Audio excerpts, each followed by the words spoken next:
A black-white good stuff sort of deck. Yeah, just basically the best, most efficient creatures and interaction that Black-White has to offer. We are not Black-White Stoneblade. We are Black-White Deathblade. We're bringing Deathrite Shaman to bat, and he does have access to some green mana to activate that. Other than that, we're just Black-White. Yeah. And these matchups are historically pretty rough for decks like Black-White Deathblade, as you see Cody lead off here with Inquisition of Kozilek. They don't have a lot of, not a ton of relevant disruption and not a lot of pressure. These decks are trying to beat up on honest decks for the most part and are sacrificing some amount in their combo matchup. Okay, so he's going to cast Inquisition, see a hand of High Tide, Flusterstorm, Cunning Wish, Ponder, Preordain, and 2 lands up top. And this is one of the upsides of playing a deck like High Tide is the cantripping is so redundant. For sure. Yeah, normally you could cut her off from card drawing by taking the Ponder, but she has the Preordain. So we're pretty well insulated. The actually not redundant cards in this hand, you can take High Tide. She has plenty of ways to find High Tide. She could replace that High Tide in time. You can take Flusterstorm. That's actually her only interaction, but you have to assume if Cody leads off with Scrubland Inquisition, that Flusterstorm not going to be your best card here. Yeah. So Cody goes and takes High Tide. Okay. But yeah, it does not take a lot of reassembly. For those of you maybe a little bit newer to Legacy play, the way that High Tide works is it casts the card High Tide and uses various untapping of lands effects. Candelabra of Tanos being one of the most important enablers. Cards like Turnabout to generate a lot of mana, then cast Time Spiral, repeating this process over and over again, generating a ton of mana and eventually killing with either a large Blue Sun Zenith, Brain Freeze through Cunning Wish kill, any number of ways to win once you've assembled this. But yeah, it is able to cast numerous spells in one turn, starting as early as turn 3 with its best draws. Yeah, this deck does not go infinite in terms of making infinite mana, but it makes so much mana when it's working that it may as well be infinite. Now, one thing we talked about Feline being very efficient. She plays this deck very quickly. We can see that in action because she left her hand face up. That's something people do in playtesting sometimes to be more efficient. Feline knows that if she takes her hand back into her actual hand, Cody's gonna have to like reassess every turn. What cards do I know? What cards do I not know? She just lays them out there. I have these. You know, I have these. Yep. So Cody with a second land here, a Bloodstained Mire. Looks to be considering between some threats. And so we may see Stoneforge missing this turn. Is there, usually you see Umezawa's Jitte and Batterskull as the equipment targets in Stoneforge Mystic decks. Neither of these are particularly efficient against Feline. Is there a third source of equipment that he might be able to use to generate a more efficient clock? There's a Sword of Fire and Ice, which is not actually any more efficient than the others, but it does draw some cards. And drawing more drawn cards equals potentially more ways to interact, more disruption, more Thought Seizes, Tide Hollow Scullers, things like that. And that is the one he's going to go for. Yeah, so Cody uses Stoneforge Mystic, gets a Sword of Fire and Ice. So Cody looks to have one Tide Hollow Sculler, 3 Thoughtseize, and 3 Inquisition. So as you said, not a ton of interaction, just seven spells that actually do something. He has 2 Vindicate, which would be in Stone Raid mode in this matchup. And other than that, his cards don't do a ton, at least not in game 1. So Feline plays her second land, a Flooded Strand, and goes ahead and casts Sensei's Divining Top. The top is particularly good with fetch lands. Top is basically kind of like half a Brainstorm that you get to use every turn. It's particularly potent against a deck as slow as Cody's. Yeah. And as discard oriented, it might give Feline the opportunity to set up a better hand or survive a lot of his attrition elements. Yeah, top basically lets you keep your best card on top of your deck where it's safe. So Cody, he fetched up a Sword of Fire and Ice last turn. He's now going to have to decide if he wants to commit that sword or possibly, he does have the 1-drop. So he can cast Deathrite Shaman, leave 2 mana up, and stick that Sword of Fire and Ice into play at Feline's end step. So that's what you see Cody do, adding a Deathrite Shaman. Feline sacrifices the Flooded Strand at the end of the turn. Her deck's mana base, all fetch lands and islands. Likely going to see an end step top activation. Yeah, Feline's mana base, all islands. You might wonder, why does she have fetch lands? She has Flooded Strand in play. She has no planes to get. She only has islands. Those fetch lands are there because of the interaction with Ponder, with Brainstorm, and with Sensei's Divining Top. So she goes ahead and spins the top. And what does she see? She's looking for... She already has one high tide, so she's not looking for high tide. She is presumably looking for more ways to draw cards or a way to untap her lands. Looking for a candelabra, turnabout, something like that. So at this point, I think Feline's still in the spirit of friendly cooperation here. Has her hand laid out on the table from the early Inquisition, picks it up now. A third land, a Flooded Strand. Yeah, it looks like that front card, is that a Time Spiral? Yes. Okay. Time Spiral, quite the powerful spell. It did spend most of its shelf life on the banned list in Legacy. It came off of the unbanned list, I want to say 2 years ago, 3? That sounds about right. Yeah. There was a lot of worry about how powerful it was going to be. When it was first released, it broke standard for the better part of a season. So there was a healthy fear of Time Spiral. It is really only seen play in this one deck. High Tide really the only deck that can make good use of it, but it is a very powerful spell. Yeah, but I think the mixture of, how complicated is it to play the deck efficiently, and also, the secondary market value of Candelabra Tanos, and the fact that card really only goes into one deck means that High Tide, even when it's been particularly good, has always been kind of underrepresented in the Legacy metagame. Definitely. Yeah, you have to be pretty committed to pick up High Tide in the first place. The deck is not easy to play. Yeah. I've tried to goldfish it with it a couple times, and as we said, this deck well known for taking really, really long. You'll often see Legacy rounds going 10, 15 minutes over time because someone is in the process of going off with High Tide.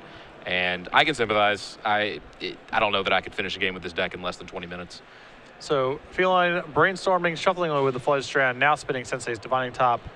And, from this spot, as innocuous as it looks, Feline with just 3 lands in play and a Sensei's Divining Top, she may be able to assemble a lethal turn as early as next turn. Sure.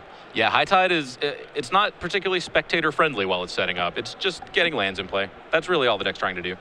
But once she starts going off, things are going to get hairy.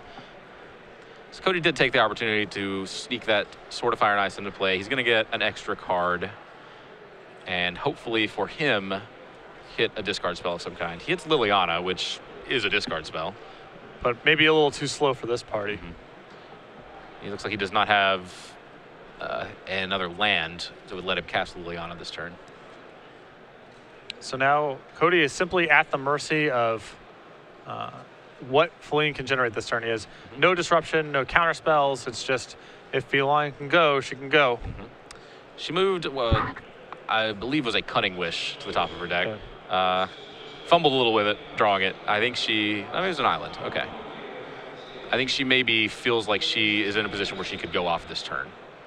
That's a Merchant Scroll. Merchant Scroll in this deck often plays the role of redundant High Tides. Okay, she is going to use it to fetch up High Tide. Yeah. So from here, she could cast the 1 High Tide. The remaining island untap could make 2 mana. She can cast another High Tide there. But I don't think she could untap from there. So I would guess that she is going to wait at least 1 more turn before trying to go off. Yeah, this feels very likely like a setup turn to really, for sure, go off next turn. And yeah, she is going to use this last opportunity to spend her mana casting cantrips. So you see a Preordain here. Looking at Ponder and something else. Doesn't need either. And draws a Flusterstorm. So she'll be safe from... Flusterstorm actually can't counter Liliana. So Deathrite Shaman here, activation from Cody at the end of the turn. Knocking Feline down to 12. Cody draws another Stoneforge Mystic, and he is just desperately digging for a discard spell. It's not even clear a discard spell even provides that much assistance, but he's got to feel the writings on the wall if he doesn't find anything at all. Yeah, definitely. He needs to close this game out, and he does not have the capacity to do so. Yeah, honestly, I feel like he knows that if he finds a discard spell, that's basically just going to show him he's dead.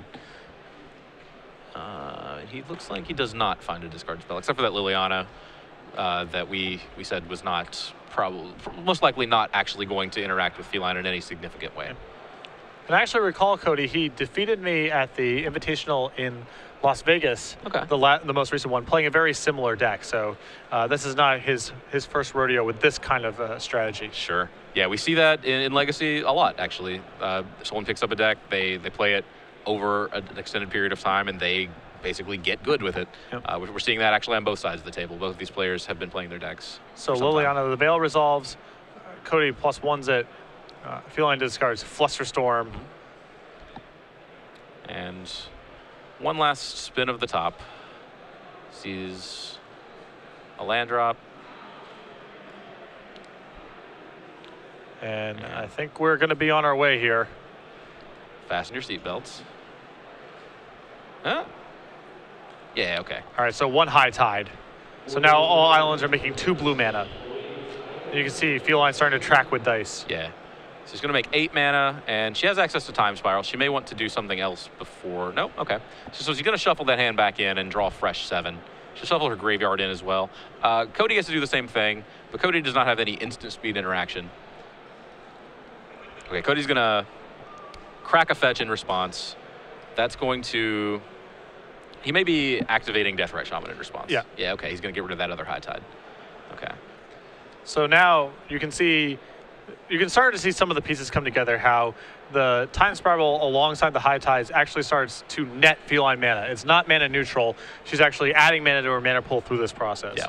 That, one of the most maligned mechanics that Wizards has ever printed, the quote-unquote free spell mechanic, cost 6, untap 6 lands. It was free.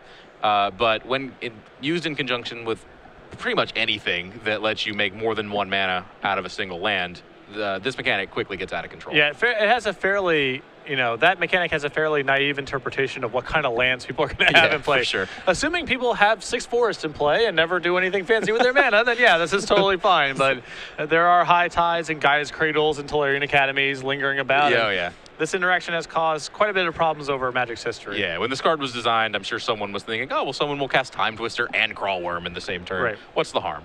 Yeah. This is the harm, right. basically. It turns out that you can do something better than cast Crawlworm, in fact, with your 6 mana. Yeah.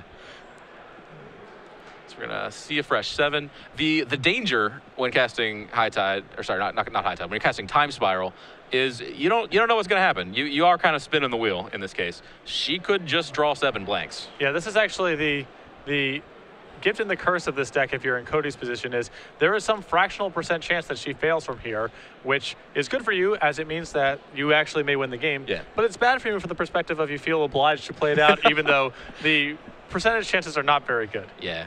All right, so Feline's going to use her remaining mana left over, starts off the turn with a Merchant Scroll. Okay. And you can see the pace of play really picking up, especially because she suspects at this point, Cody is just playing a black-white deck. There's no Force of Wills hanging out here. I don't need to stop and pause every single time I cast something. Definitely. I can just go about my business. Yeah, Cody's tapped out. It is extremely unlikely that he'd have any kind of like surgical extraction, something like that, in his main deck. So Feline basically just playing solitaire over here. Yeah, and she turns her hands up. Part of her process here is dividing her hand into redundant lands or other unnecessary things, plus cards that are live for her process. You see Candelabra of Town House in play. A second High Tide has been cast, so now the islands are tapping for 3 mana apiece. The Candelabra represents a lot of mana. You see another Time Spiral in hand. Yeah, she lost 2 of the High Tides to Deathrite Shaman, but she's already cast 2. Honestly, she doesn't need to cast more than 2. It would be a luxury. She could go through this a little bit faster, but really, if every island makes 3 blue mana, she's more than capable of finishing things out here. You can see another untapped 2 free spell mechanic card and snap there. There's a single copy, presumably to Merchant Scroll 4 and get rid of troublesome creatures like potentially Meddling Mage or Gadok Teague. Feline using it here on the Deathrite Shaman just to generate some mana. And now we see Blue Sun Zenith, and this is going to be the last piece of the puzzle as she is able to draw roughly her entire deck and then generate enough mana to then use Blue Sun Zenith on Cody to force him to draw his entire deck. For sure. Yeah, she drew 10 there. It's likely that 10 is going to give her all she needs. Even if it somehow doesn't, she has the backup Time Spiral. Yeah. So she's going to use some cantrips. We don't know if she has anything floating. I suspect she does not. She left some lands untapped there. Right, but she, still access to a boatload of mana here. Boatload of mana, boatload of cards. Really, she can just do whatever she wants at this point. And you can see the 2 lands are left over here. That's the insurance in case she actually needs to cast this Time Spiral. If she fails to go off with the cards that she currently has. So she is, all right. Oh, boy. Yeah, that's going to give her access to, what, another 15 mana, it looks like? Yeah, as you see, a wipe away on the Candelabra. These are all just ways of generating mana, as anything that allows her to untap her lands, like Candelabra or the free spells, generates so much mana. Just going to go find another copy of High Tide. Yeah. So that High Tide is going to make each land tap for 4 mana. She can untap those lands at least once more with the untapped Candelabra. If she finds a turnabout, she can use that turnabout to untap the Candelabras. So a turnabout here, which I didn't see, but she can find it if she wants with all those cantrips. That's going to net something on the order of 30, 40 mana. I don't know what her target is here. Cody has 1, 2, 3, 4, 5, 6, 7 permanents in play, 7 in hand. So she needs to Blue Sun Zenith Cody for, if my math is right, 46. And mana is not the bottleneck at this point No, at all. absolutely not. Yeah. It's simply finding the last piece of the puzzle. Yeah, card selection, I suppose, is the bottleneck. Really, it doesn't even look like there is a bottleneck. And there's Merchant Skull. Now Merchant Skull can go find the Zenith. There we go. And this is sufficient for, I don't know if she has lethal mana right now or if this just allows her to functionally draw her entire deck, but in either event, this should be a wrap fairly soon. Demonstrating the ability to make all the manas. Just going to wish some more. Gets turnabout. Okay, and this will be used to turnabout to untap the Candelabras. Yeah. So makes use of them first, untaps them. And, you know, what's really impressive about this is I believe that this turn probably would have taken me in the order of 25 minutes to play. Yeah. And we're talking. Absolutely. And there's the kill. So yeah. Feline quickly up a game, both in terms of turns and time with High Tide. Yeah. We go to the sideboard here. You got Cody's deck in front of him. What does he have in his sideboard to improve this matchup? The first card to see, 3 Talia, Guardian of Thraben. That's a big one. Feline can go off with Talia in play if she has the luxury of time. If she gets enough lands in play to, of course, 1 High Tide negates a Talia, but you need multiple High Tides to resolve to go off. So Talia, definitely a card with text. She has Cody has 1 Phyrexian Revoker that can name Candelabra of Thomas. So that card is relevant. Enrique Gusari, not going to do anything. Spirit of the Labyrinth, that's a big one. Oh, yes. Yeah, Spirit of the Labyrinth will turn off Feline's Brainstorms, turn off her Meditates, turn off Blue Sun Zenith. I may be forgetting some. It effectively neuters Ponder and Preordain as well. A ton of cantrips. Oh, yeah. Feline's deck basically just draws cards. So other than that, we have Zealous Persecution, does nothing. Oblivion Ring, pretty sketchy. Either Sworn Canonist, that's going to be a key hate card. And then it looks like he has 2 Enlightened Tutors that can find the Canonists. And 1 Choke. 1 Choke's a pretty big one as well. So, yeah, afterboard, Cody actually brings in quite a bit of interaction. Yeah, and it's a very common structure where you see a couple of bullets, artifacts or enchantments, and a couple copies of Enlightened Tutor to find the right pieces. On the other side, Feline's sideboard is mostly taken up by Cunning Wish space, which is pretty understandable. There's a Blue Sun Zenith, a Brain Freeze, an Intuition, a Meditate, a Turnabout, a Rebuild, a Wipe Away, a Fluster Storm, and a Surgical Extraction. Almost all of these are simply cards to Cunning Wish for in various spots. There's 2 copies of Patent Negation. Patent Negation regularly comes in spots where you need additional counter spells when you're playing against other Force of Will decks. 2 Defense Grids and 2 Grafdigger's Cages. So we're not talking about really a ton of stuff to bring in. It wouldn't surprise me, given that Cody's deck is fairly slow, if you saw something like, I'll just bring in the Meditate or I'll bring in the Intuition, cards I'm unlikely to Cunning Wish for, but cards I'm reasonably happy to draw over the course of the average game. Sure. But in terms of the Patent Negations, the Defense Grids, and the Grafdigger's Cages, the cards that there are multiple copies of in the sideboard, cards that are not strictly wish targets, I don't think any of them really provide any value. No, it doesn't look like.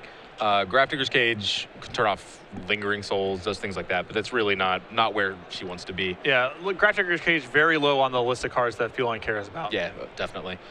We may see her actually just not sideboard. You said we have what the Meditate, the Turnabout. Although she wants that Turnabout in the board to have access to. Yeah, exactly. You can see, I could see perhaps an additional bounce spell like a Wipe Away coming in, because she can reasonably suspect that there's going to be some troublesome hate bears coming out of Cody's sideboard. Sure. So I think some of the Cunning Wish targets are reasonable to just bring in as random cards you may want to draw. Sure. But I don't think we're going to see a lot of heavy sideboarding from Feline. No, I wouldn't think so. Not a lot of action in her sideboard is relevant in this matchup. Her main deck configuration is very solid.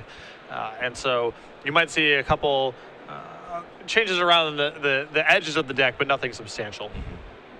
Yeah, so she has the 1 snap and the 1 wipe away in her main deck. And both of those cards she can access with Merchant Scroll, which is a 4 of. She also has 3 Cunning Wish to get an additional wipe away in her board. So that's really what these games are going to be about post-board. Cody Lingelbach is going to try and stick some kind of hate bear, so for lack of a better word. In this case, actually are just literal hate bears. He's going to, on turn 2, try and cast something that prevents Feline from going off. And her job is to keep that thing out of play. So in that regard, she has access to quite a bit of tools to do that. I don't think she can bring in the wipe away in her board. She actually needs that so the Cunning Wish isn't out. Yeah, she can have, currently she has 9 outs. She has the 4 Merchant Scrolls, the 3 Cunning Wishes, and then the 2 actual bounce spells. If she brings in the wipe away, she gains an out, but then she loses the 3 from Cunning Wish. Yeah. Although Cunning Wish is kind of a tricky proposition if you're trying to fight Thalia with it, because it's tough to generate that much mana over that many turns to fight it that way. So yeah. Okay, again, as we said, she can actually, in the short term, kind of interact with Thalia by casting a High Tide. So that she loses a High Tide, that's part of her combo to do that. Draws are 7. Both players keep a Swamp from Cody and a Deathrite Shaman.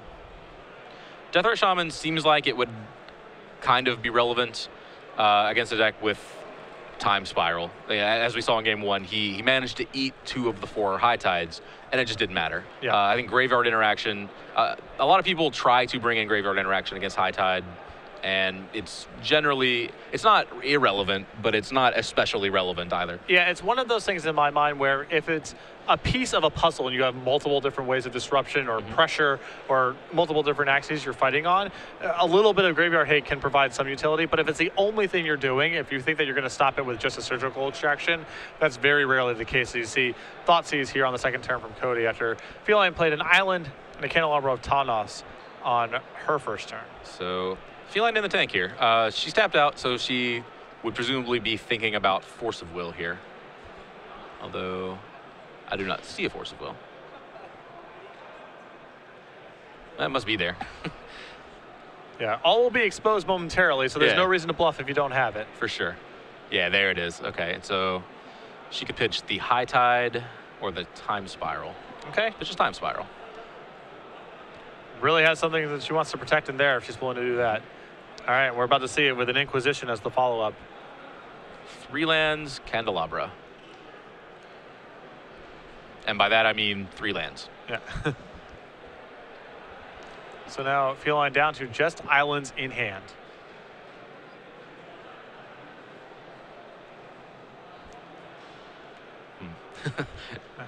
Cody is, I guess, considering he can either attack with Deathrite or leave it up to cast Enlightened Tutor. And I'm inclined to Enlightened Tutor for a hate bear permanent of some sort and get it in play as quickly as possible. Although he knows Feline's hand is just land, so he's not too stressed. Yeah.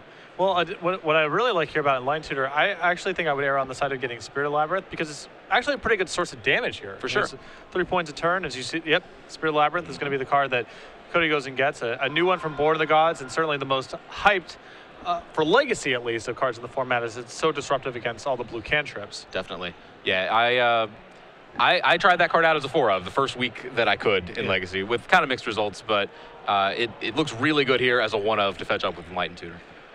Now Spirit of the Labyrinth is in play, so another card complicating matters for Feline as she's very low on resources, plays another island. Wow, and this is just Scry 2. Feline has cast Mystic Speculation without buyback. Whoa. Whoa. And Cody makes the same noise that I just made, I think. Yeah. It's just not intuitive because you don't necessarily think of it as like drawing the card. It's disconnecting because of the Scry, but all those cards say draw a card on them. Oh, yeah. Really, Dark Confidant is the only example of a commonly played Legacy card where that's not what's happening. Yeah, there are tons of small interactions. Yeah. So the judges are going to be sorting this out to see exactly what the penalty is going to be here. Yeah. Clearly, Spirit of the Labyrinth, a fairly new card, one that Feline might not have actually played against before, maybe not used to be seeing in play, but Preordain, Ponder, Brainstorm, all of those actually say draw a card, draw X cards, whatever the case may be. Spirit of Labyrinth shuts that down. Welcome back to the booth. Patrick Sullivan, Andrew Stroud starts the game's Legacy Open here in Seattle. We are in the 8th round, and it's really cool. I really like coming up to the Pacific Northwest, even though Feline travels a fair bit for the Opens, more actually than most players. Certainly one, Feline not really that much in terms of aspirations for the Player Championship necessarily, but just really enjoys Legacy, really enjoys playing High Tide. Very cool to see.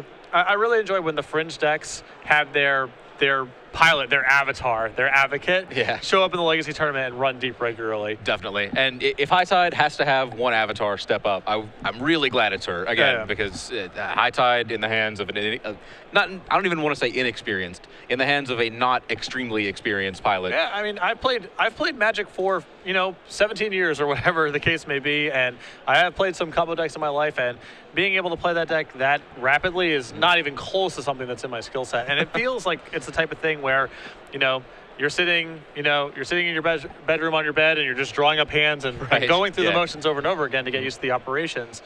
And it feels like such a critical skill set to develop with a deck where, you're going to be playing long tournaments. You certainly don't want to be accumulating draws. I would assume the draw bracket, much worse on average for Feline than the not draw bracket is probably running into more counterbalances and more, slower decks. And so that efficiency is such a big part. You see Joe Lissette playing Blue-White Miracles all the time, same sort of thing. Turning those draws into wins is such a critical part of playing these decks successfully in tournaments. Sure. Yeah. Prior to the last round, or sometimes the next to last round, something a lot of players don't realize. Yeah, you think that X1-1 is the record you need to make the top 8 of a tournament. But in reality, if you start with a draw, if you pick up a draw early, that draw is effectively a loss. Yeah. You will get, your tiebreakers will be worse because you will be pared down occasionally. So as you make it to the top, even if you win out from there, you'll have some of the lower tiebreakers of the people with just a draw or with a loss and a draw. And more importantly, when we get to the actual last round and people start to look at the pairings and the standings and say, can I draw in, or do I need to play my last win and in? Your information's there. They see you lurking. They see your tiebreakers. And they know if they need to worry about you or not. So effectively, if you're a problem, they'll play, and if you're not a problem, they'll draw and knock you into 9th. Yeah, and it looks like that penalty is a game loss for drawing extra cards. In fairness, it looked like Feline was in a ton of trouble that game. No action, no cards in hand of note. Oh, for sure. Facing lethal in 3 or 4 turns. So a game she was very likely to lose anyway. Yeah. But unfortunately, because of the Spirit of the Labyrinth, the card did enter her hand, and once we've hit that point, we're drawing extra cards. The penalty is a game loss. Clearly, no ill intent, but the penalty is what it is. Yeah. And so we'll be moving on to a 3rd game. Definitely, it's so natural to just draw a card when a cantrip tells you to draw a card. It's part of you're manipulating your deck anyway by scrying to. Yeah, and I'm sure there's a lot of hate bears. Either Sworn Canis or Get Octique that Feline probably has a lot of experience playing against. But Spirit of the Labyrinth, again, is very new. Sure. For all we know, this can actually be the first time that card's been in play against her in a Legacy match. So not uncommon for there to be those kind of hiccups, especially when you're experiencing new cards. Yeah. Certain types of hate bear, I guess, are weirder to interact with than others. Like Talia, that's something that you kind of get used to after a while. Tax. Hate bears. Some that, like, for example, the one that gets me is Imposing Sovereign. I always forget to put my things into play tapped. And I could see Spirit of the Labyrinth being one that I could trip up on. Oh, absolutely, me too. If I ever played decks where draw a card was a text box on the cards I was playing, I could see that easily tripping me up. Yeah. So Feline going to be on the play for Game 3. Starts off with a Polluted Delta. So her turn 1s are almost always going to be a cantrip of some kind. She just has so many. She may lead off with Candelabra, as we saw in Game 2. And there's Sensei's Divining Top. Kind of halfway between a 1-drop artifact and a cantrip. Yeah. Yeah. If you had to splice Candelabra of Tanos into Ponder, you would get Sensei's Divining Top. Exactly. So there you go. Yeah, it's basically a sort of Ponder with Suspend 1. Right. So Cody on his first turn cracks a Bloodstained Buyer, goes and gets a Scrubland. And we'll see if he has some interaction. He has Deathrite Shaman. Again, sort of halfway interaction. Yeah. Interaction and actually mana acceleration. That could definitely be relevant. And Feline with a fetch land and passes the turn. Okay. Cody's going to play his land here. He has access to 3 mana because of that Deathrite Shaman. That's going to let him stick one of his 2 mana threats and possibly interact this turn, which is where he wants to be. If he just spends all of his turns just interacting, he gets no pressure. But of course, he does have to interact. Yeah, you need to. It's a tightrope you're walking between, putting enough pressure into play, and also disrupting enough. As you see, Aethersworn Canonist come down for Cody. Yeah, Canonist, one of those hate bears we've been talking about. Conveniently, it is basically disruption and pressure. Not much pressure, but enough. So Feline going to brainstorm in response. Finds Force of Will among her top 3, so we'll see if this Canonist is worth fighting over. She says that it is. Certainly. Force of Will, pitching Preordain. And that was the one Canonist in Cody Lingelbach's deck. So if he draws Enlightened Tutor, he can fetch Spirit of the Labyrinth again. And that card did look to do good work the last time it was in play.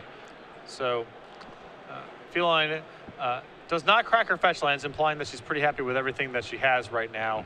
Just plays the land and says go. Cody untaps. We do see an Enlightened Tutor in his hand, so he will have an opportunity to put a Spirit of the Labyrinth into play next turn, should he so choose. And there's Dark Confidant, but depending on the quality of Feline's hand, and it may be very good, again, she did not crack those fetch lands, Cody may not get another turn. That would be ideal for Feline, but she 2-for-1'd herself with that Force of Will. She lost 1 cantrip. There are plenty to choose from, but she doesn't currently have, she sees the Candelabra and a High Tide. It's actually very convenient to watch Feline. You can see those, all of her High Tides are altered. They have a little white frill around them. So she sees 2 cards that give her access to plenty of mana and is now considering, do I need one of those cards this turn to try and go off? Should I keep it on top to try and protect it from discard of some kind? She chooses to draw the High Tide. This is one of those moments where you kind of have to take a long view of the game. She now has to basically assess what's in her hand right now and decide, can I go for it? And when you go off with this deck, you see a ton of new cards that weren't in your hand at the start. So she kind of has to make some educated guesses here. But I have a feeling that we're going to be starting to go for some serious action here. As you see, Feline use the Sensei's Divine Top, set it on top of her deck to find a 4th land, and now she's fetching. And so that to me implies that she's going to go for it. And I don't really blame her in that spot with that Dark Confidant in play, and you've seen so much disruption of Cody, especially in the post-board games. The trying to take the long view here instead of a better hand might be an impossibility. Yeah, Cody's going to gas up every turn with that Dark Confidant. So here we go. And here is Time Spiral. Now, this is not nearly as strong of a base as Feline had the first game when she went off with High Tide. Not nearly the same number of resources, no divining top in play, but this is definitely a position from which she can win. Sure, she's going to untap 4 of her lands, which gives her access to 8 mana. She doesn't have any mana floating right now, so she's basically just going to draw 7, and with 8 mana available to her, hope that she can go somewhere from there. Now, this is actually a much more risky Time Spiral, as you said, because last time, it wasn't really that big a deal if we gave Cody 7 new cards. We were still in game 1. We knew he had a lot of blanks. He had things like Swords to Plowshare still in his deck. In this case, if Feline bricks on this Time Spiral, Cody has a fresh 7. Yeah. And a fresh 7 in a deck like this. I said earlier, she countered the Aethersworn Canonist. That was the only one in his deck. She didn't have to worry about that. Now she does again. He could easily draw that. He could draw the Enlightened Tutor to go find it.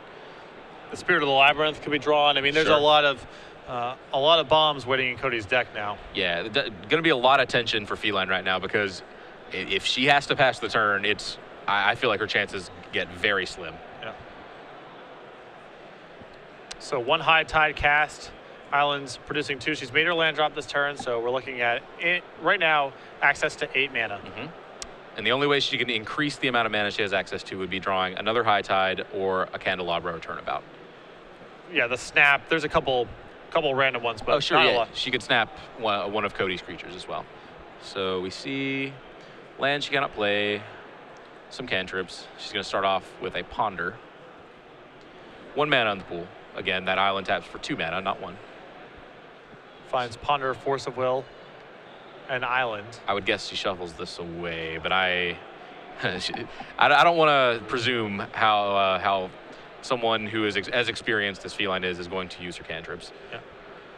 This is not a lot of juice in terms of trying to find another Time Spiral or another High Tide. No, so, not at all. She has no way to shuffle her deck. She has the Strand, but she can't play it. And if she keeps the Preordain, she's just going to put away the 2 cards that she leaves on top. But she keeps. Okay. She did have a way to shuffle. Okay. All right, so this is going to be Merchant Scroll. This maybe finds another High Tide. She could also Merchant Scroll for... Does she have an instant speedway to untap? She does have the 1 turnabout.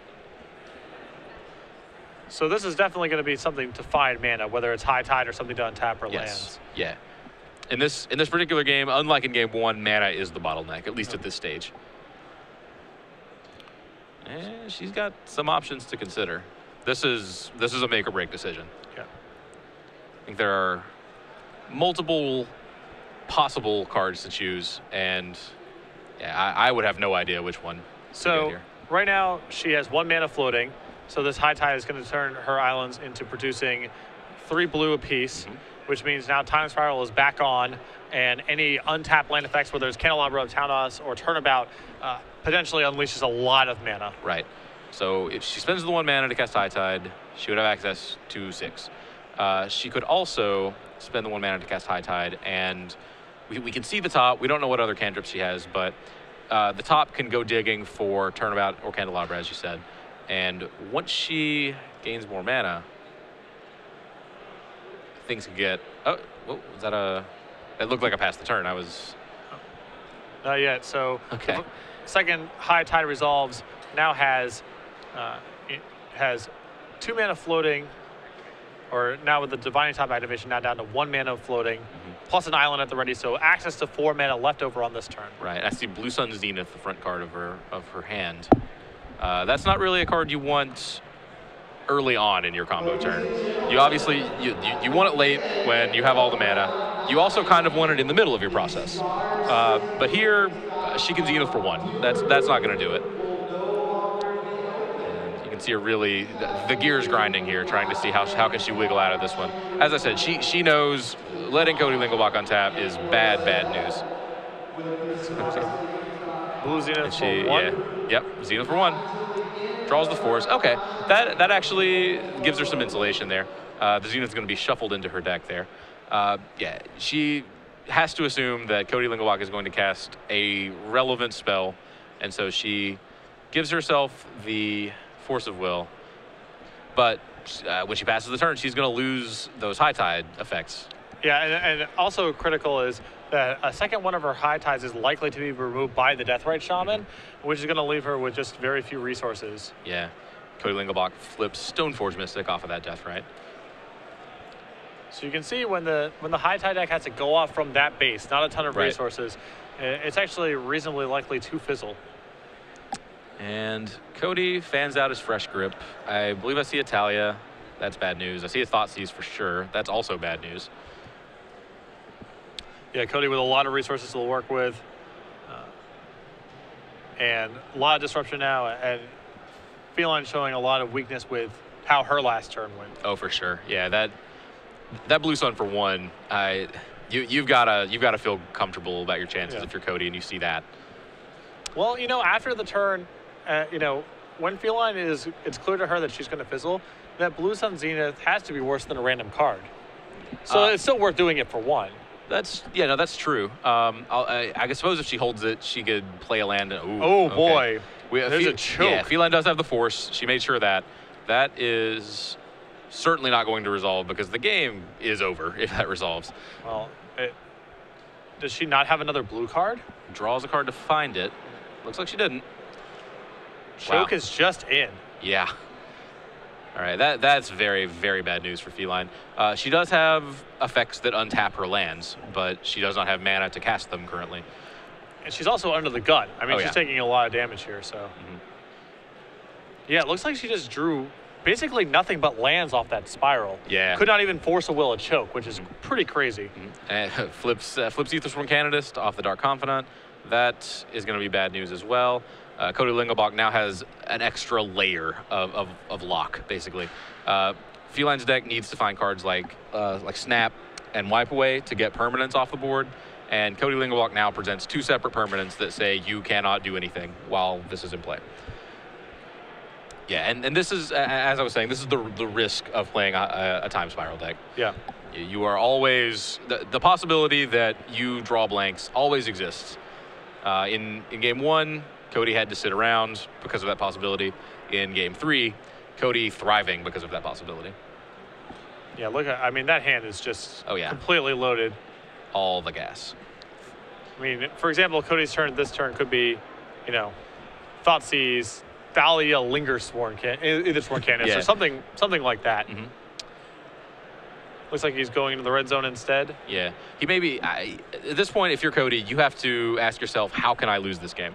And he does not have the luxury that we have, which is he does not have Feline's deck list sitting in front of him, so he has to consider some things. But Feline sees the writing on the wall, offers the hand. So amongst a sea of discard and hate bears, Cody Lingelbach able to defeat Feline Longmore 2-1. Pretty impressive win for Cody, given that game 1 is such a disaster for him. Oh, yeah. But has quite a good sideboard in the post-board games, and Light and Tutor plus a lot of haymakers. Gets to cut a lot of the dead cards, as you alluded to.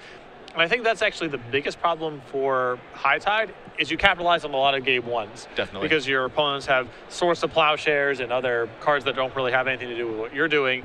In the post-board games, most of your opponents are going to be able to cut that stuff for relevant cards, and in Cody's case, exceptional cards.